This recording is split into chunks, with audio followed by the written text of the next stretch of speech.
I'm very pleased to be here in the heart of Vancouver to celebrate the result of an important partnership between the federal government and the government of British Columbia.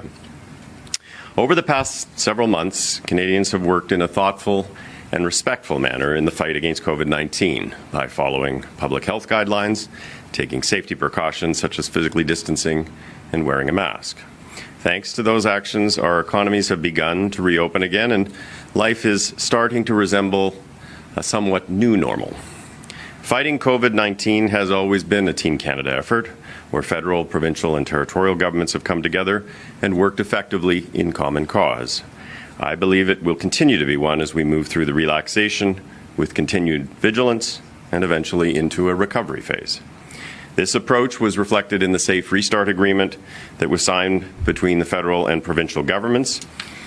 This agreement will see over $19 billion invested by the federal government in protecting the health of Canadians, getting people back to work safely, and protecting our most vulnerable populations. It includes investments in priority areas like supporting those who do not have paid sick leave and ensuring safe childcare so parents across the country can return to work. These investments will help communities build back from the pandemic. Municipalities are on the front lines of a safe economic restart. Through the agreement, the Government of Canada will contribute up to $2 billion to support municipalities with COVID-19 operating costs over the next 6 to 8 months. Provincial and territorial governments will cost match these federal investments.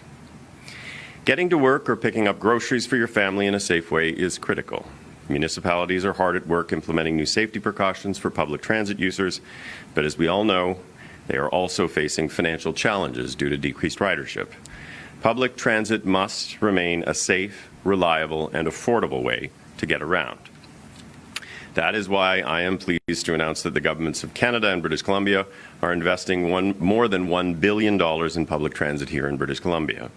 That includes a $540 million investment from the federal government, which will allow communities across the province to continue to provide vital transit services to those who need it, getting frontline and essential workers to their jobs, people onto the grocery store, or students to school in a safe and efficient way. The pandemic really showed us how vital public transportation is to keeping our communities functioning. Our government has made historic investments in public transit from coast to coast to coast in order to improve traffic congestion and to reduce greenhouse gas emissions. La pandémie a démontré à quel point le transport en commun est vital pour le bon fonctionnement d'une communauté. C'est pour cette raison que notre gouvernement a fait des investissements historiques d'un bout à l'autre du pays, à la fois pour régler les problèmes de congestion et réduire nos émissions. Fighting climate change is one of our government's top priorities. Currently, the transportation sector accounts for a quarter of Canada's greenhouse gas emissions, and public transit plays a key role in making our cities more sustainable and our air cleaner. Through the Investing in Canada plan, we are contributing more than $180 billion over 12 years to projects like public transit and green infrastructure. Certainly in the community I represent along the North Shore, the growth and prosperity of many businesses, as well as the lifestyles of residents of the North Shore, are affected by inadequate transportation infrastructure. In our community, these investments are making a meaningful difference by doubling our C-Bus service, introducing a B line, and other transportation improvements. I would like to extend a special thank you to everyone involved who worked so hard with our government to make this happen. Premier Horgan, and all of the mayors who have been advocating for their communities during these very, very difficult times. In this vein, I want to also note that today the governments of Canada and British Columbia announced another product of our strong collaboration, $83 million in federal funding that will support BC's childcare sector. This will ensure that safe and sufficient childcare spaces are available to support parents' gradual return to work. It is an important part of a just economic recovery from the pandemic.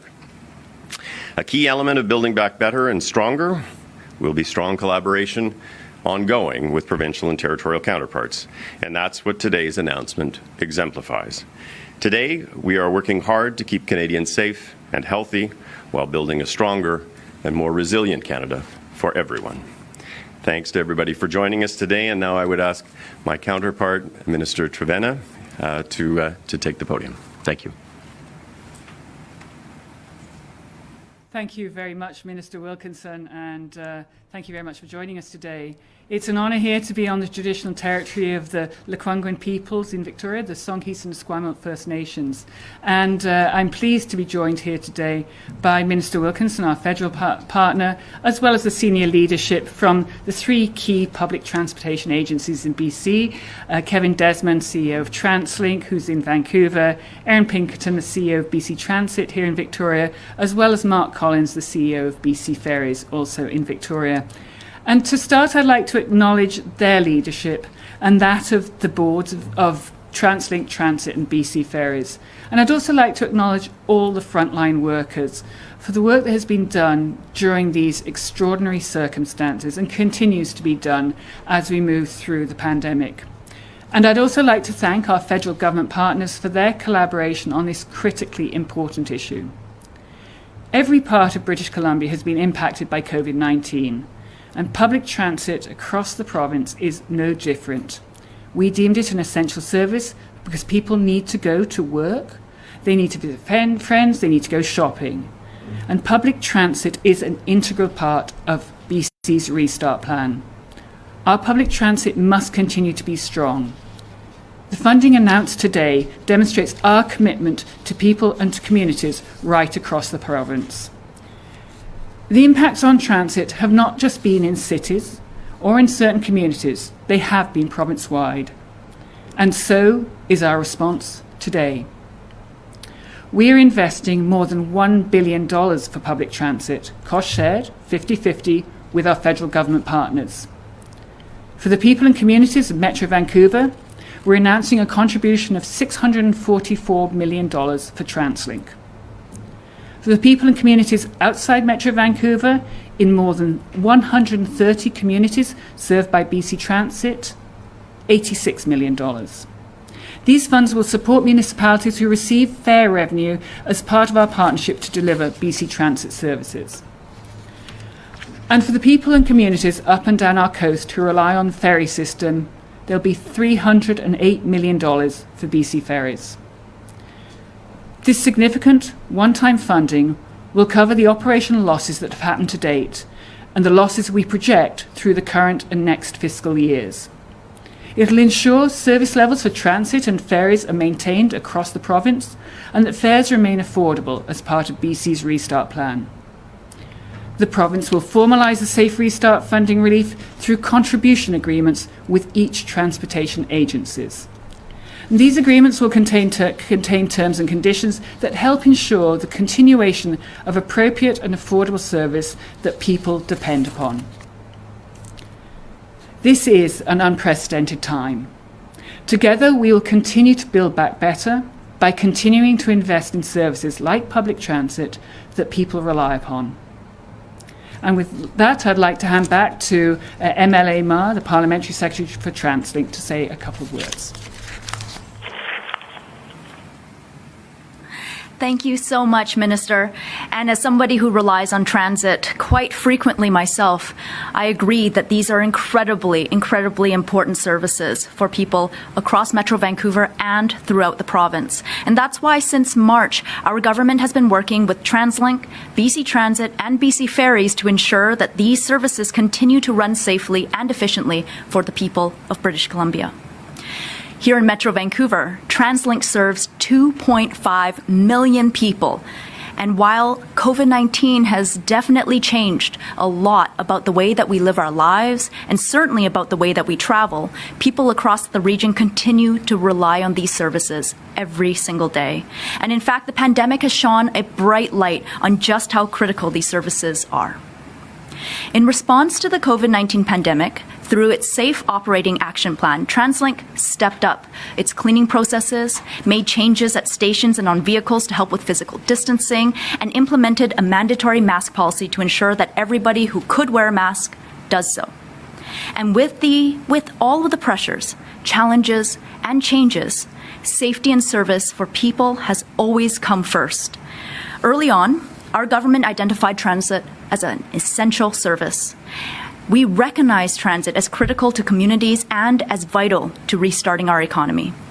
But service reductions and revenue loss was a challenge.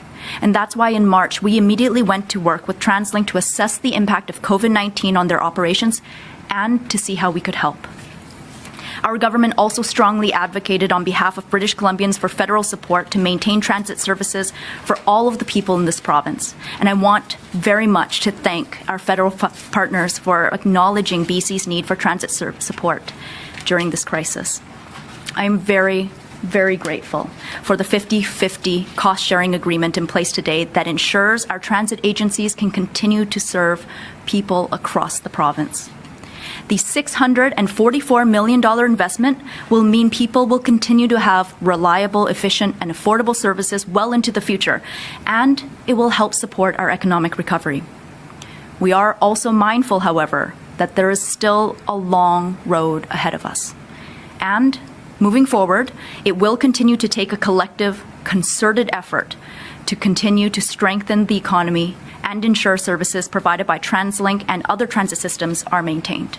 And our government is committed to putting in the hard work so that we emerge from these unprecedented times a stronger, healthier, and more resilient British Columbia. TransLink and our government are true partners in restarting the economy and keeping services going. After all, we are in this together, and together we will keep British Columbians moving. I would now like to invite TransLink CEO Kevin Desmond to the podium to say a few words. And I will head this way.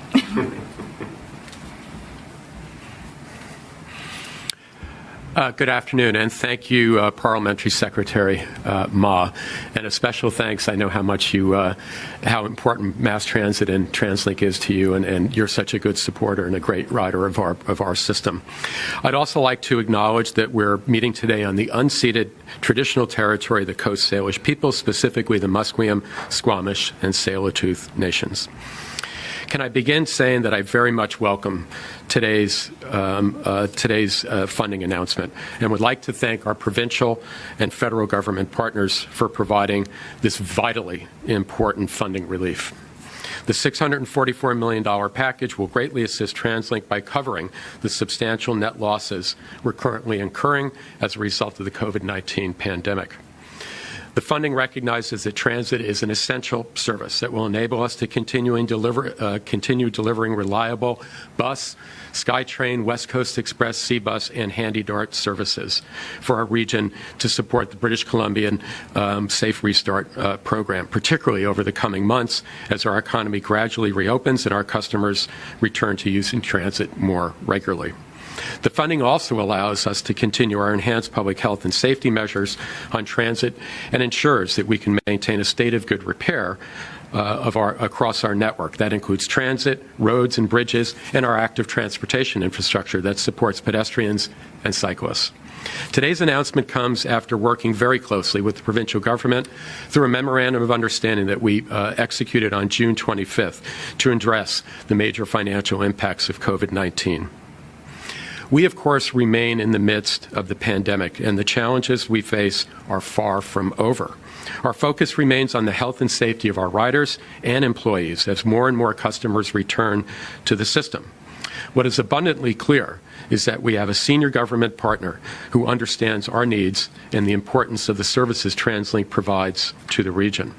I look forward to continuing the very important work that lies ahead. It's now my pleasure to introduce my counterpart for transit throughout the rest of British Columbia, the CEO and President of BC Transit, Aaron Pinkerton. Thank you. Thank you. Thank you, Kevin. And thanks to the Government of Canada and the Province of BC for your ongoing support of public transit in the over 130 communities that BC Transit serves across the province. I'd also like to thank our local government partners for your continued commitment to public transit in all of those communities. The other speakers have already mentioned the significant impacts that COVID-19 has had, and BC Transit has also felt those effects. This has been a challenging time for everyone, and I'd like to take the time to thank our frontline workers and all of our employees for that dedication and commitment you have shown. And to our customers, thank you for your ongoing patience and support. The $86 million funding package announced today for BC Transit will not only help us mitigate the revenue losses, but will help us cover the increased costs associated with the COVID-19. But more than that, it's going to ensure that we can continue to provide a stable, a sustainable, and allow us to be poised to support the economic recovery activities around the province.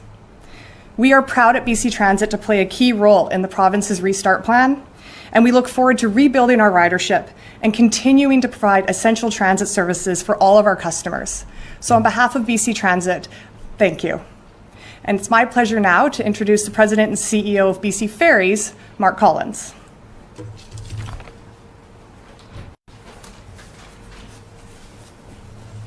Thank you very much, Erin. Much appreciated.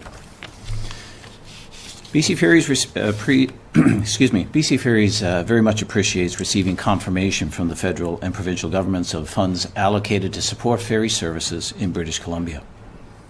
BC Ferries thanks both levels of government for the dedication and hard work that they have put into achieving this day. In concert with the province, BC Ferries has submitted a detailed plan to meet the public interest and the interest of customers who use the ferry system every day. The key interest is safe, reliable, and affordable ferry service.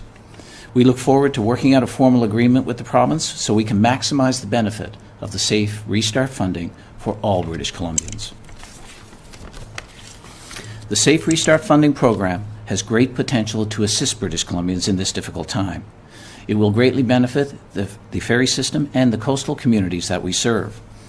BC Ferries has a responsibility to provide lifeline ferry services and work in the best interests of the public and the customers.